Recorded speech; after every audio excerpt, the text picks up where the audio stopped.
नमस्कार, जय हिंद, जय शिवराय. हिंदवी स्वराज्य व्हावे हेतू श्रींची इच्छा. बंधूंनो, आज आपण उरण या शहरामध्ये आलेलो आहोत. उरण एक पुरातन ऐतिहासिक शहर, एक मोठे बेट, चौबाजूला खाडी आणि समुद्र असलेले मध्यवर्ती ठिकाण. अलिबाग, मुंबई, घारापुरी, पनवेल, नवी मुंबई या भूभागावर लक्ष ठेवता येईल असे मोक्याचे ठिकाण. त्यामुळे येथे पुरातन असलेल्या द्रोणागिरी किल्ला मराठे, पोर्तुगीज आणि इंग्रज यांच्या अधिपत्याखाली अनेकदा होता. त्यावेळच्या भुईकोट, कोठ्या तसेच कार्यालय या ठिकाणी होती. शिवकालामध्ये गणेश मंदिर तसेच माणकेश्वर हे शिवमंदिर, चिन्नीरचे गणपती आणि शिवमंदिर, द्रोणागिरी माता मंदिर ही प्रसिद्ध ठिकाणे आहेत. येथे पुरातन वास्तू विरघळे आपल्याला पाहावयास मिळतात. स्थानिक गावकऱ्यांनी आपली हिंदू परंपरा, सण, उत्सव छानपैकी जपले आहेत. त्यामुळे येथील भागामध्ये कमी प्रमाणामध्ये धर्मांतरे झाली आहेत. उरणमध्ये येण्यासाठी मोरा जेटी, करंज जेटी तसेच बस मार्गे, ट्रेन मार्गे आपण येऊ शकतो. पंचक्रोशीतील तसेच अलिबाग, पनवेल, नवी मुंबई, मुंबईपासून भक्त दर्शनास येतात. यापैकी आणखी एक पुरातन मंदिर उरण मोरा मार्गावर असल्याचे कळले. उरण डेपोपासून तसेच स्टेशनपासून 4 ते 5 किलोमीटर अंतरावर रस्त्यापासून जवळच असलेले डोंगरामधील एकविरा माता मंदिर. हे मंदिर वस्तीपासून अगदी जवळ आहे. आजूबाजूच्या वस्तीमुळे आपल्याला हे लगेच दृष्टीस पडत नाही. येथील इमारतींच्या मागील बाजूस हे मंदिर आहे. प्रवेशद्वारावरील कमान आहे, त्यातून आत गेल्यानंतर मंदिर असल्याचे लक्षात येते. प्राथमिक माहिती आणि सोशल मीडिया आधारे काही माहिती संकलित केलेली आहे. त्यात त्रुटी, चुका असू शकतील, त्याबद्दल क्षमस्व. हा व्हिडिओ आपल्याला केवळ हिंदू देवालय माहिती पडावीत यासाठी बनविला आहे. एकविरा मातेचे मंदिर येथील असलेल्या डोंगरामध्ये कातळ खोदून बनविलेले आहे. या गुहेपर्यंत जाण्याचा मार्ग पायऱ्यांचा असून 30 ते 40 फुटाच्या उंचीवर ही गुहा आहे. काहींच्या म्हणण्याप्रमाणे ही गुहा पांडवकालीन तसेच पांडव निर्मित आहे. काळा पाषाण खोदून अंदाजे 400 ते 500 स्क्वेअर फूट एवढी मापाची ही खोली आहे. या खोलीच्या बाहेर गोड शीतल पाण्याचे खोदीव टाके आहे. तसेच 2 खिडक्या या ठिकाणी आहेत. या दगडातच कोरलेल्या आहेत आणि एक प्रवेशद्वार आहे. येथील खोदीव टाकीतील पाणी हे पिण्यायोग्य आहे, तसेच कधीही कमी न होणारे आहे. मंदिरात एकविरा मातेचे अधिष्ठान आहे, त्यास मुखवटा लावलेला आहे.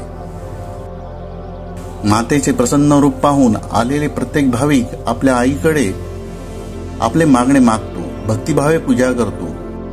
ही एकविरा माता नवसाला पावणारी आहे अशी पंचक्रोशीतील भक्तांची श्रद्धा आहे. या गुहेच्या वरच्या बाजूस आईचे पावले स्वरूपात काही खुणा आहेत. ती आईची पावले आहेत असे सांगितले जाते. पावसाळ्यामध्ये सदर परिसर हिरवाईने नटतो आणि गुहेवरून येणारा पाण्याचा प्रवाह छोट्या धबधब्याचे रूप घेतो. त्यावेळेस हे स्थान अधिकच खुलून येते.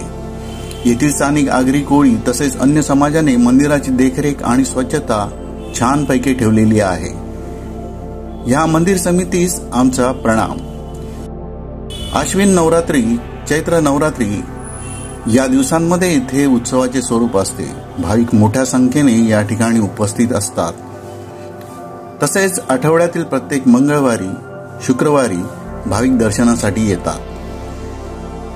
बंधू भगिनींनो, मातांनो, आपणही या एकविरा मातेचे दर्शन घेण्यासाठी जरूर उरण शहराला भेट द्या. आपले गड किल्ले, आपले देवदेवालय, त्याचप्रमाणे आपल्या पवित्र वास्तू यांचं रक्षण आणि सांभाळ करण्याची जबाबदारी आपण सर्वांवर आहे. आपण या ठिकाणी कोणत्याही प्रकारचा केरकचरा करू नये, तसेच या ठिकाणी कोणतीही अवहेलना होईल असे कृत्य आपल्याकडून घडणार नाही याची आपण दक्षता घेऊया. जय हिंद, जय शिवराय, जय श्रीराम, जय जय श्रीराम. हे हिंदवी स्वराज्य व्हावे हेतू श्रींची इच्छा.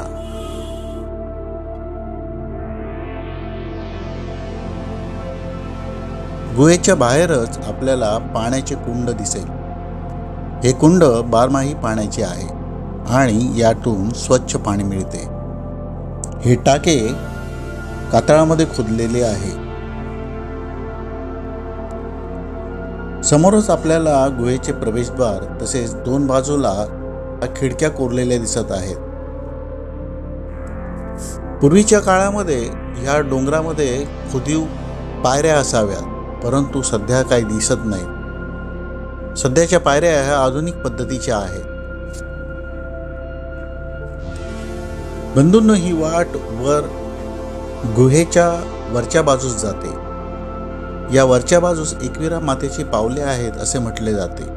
आपण आता ते पाहण्यासाठी जाणार आहोत. गुहेच्या वरच्या बाजूस जाणे काहीसे सोपे नाही. या ठिकाणी वरिष्ठ लोकांना जाणे थोडेसे कठीणच आहे. हे अंतर फारसे उंच नाही, केवळ 2 ते 3 मजले इमारतीच्या पर्यंत होईल एवढेच अंतर आहे. वरील बाजूस देवी मातेचे म्हणजे एकविरा मातेची पावलं सोडली तर अन्य कोणतेही बांधकाम नाही. या गुहेवरून एक पाण्याचा ओहळ वाहतो. पावसाळ्यामध्ये हा ओहळ मोठ्या स्वरूपामध्ये असतो आणि याचे पाणी गुहेच्या वरून पडत असते. त्यामुळे येथील सौंदर्य अगदी बघण्याजोगे असते. सध्या या ओहळाला पाणी नाही.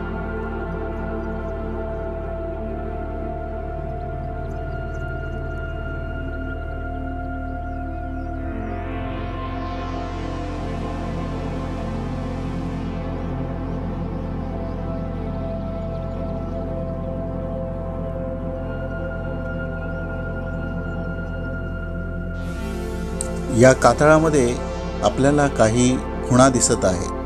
त्या ठिकाणी शेंदूर लावण्यात आलेला आहे.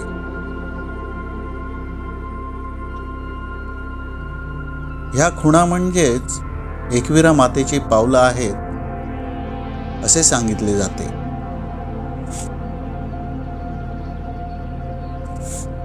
या भागावरून आपल्याला उरण परिसर बऱ्यापैकी दृष्टीस येतो.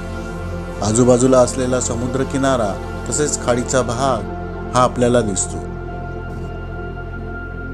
येथून आपल्याला द्रोणागिरी किल्ला तसेच मोरा जेटी हे देखील दिसते. ही समोरच आपल्याला मोरा जेटीचा भाग दिसत आहे. तसेच डोंगराच्या बाजूने आपल्याला नव्यानं बांधण्यात आलेल्या इमारती व घरे दिसत आहेत.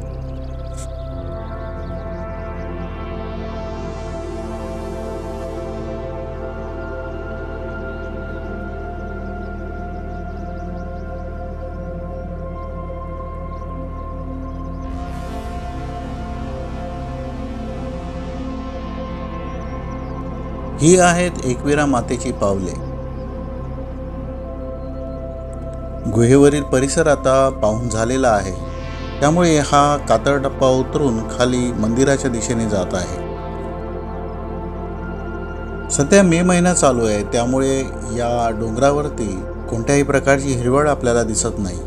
परंतु आपण जर पावसाळ्यात येत असाल तर हा डोंगर हिरवागार असतो आणि या मंदिराचे, या गुहेचे सौंदर्य अगदी विलक्षण असते.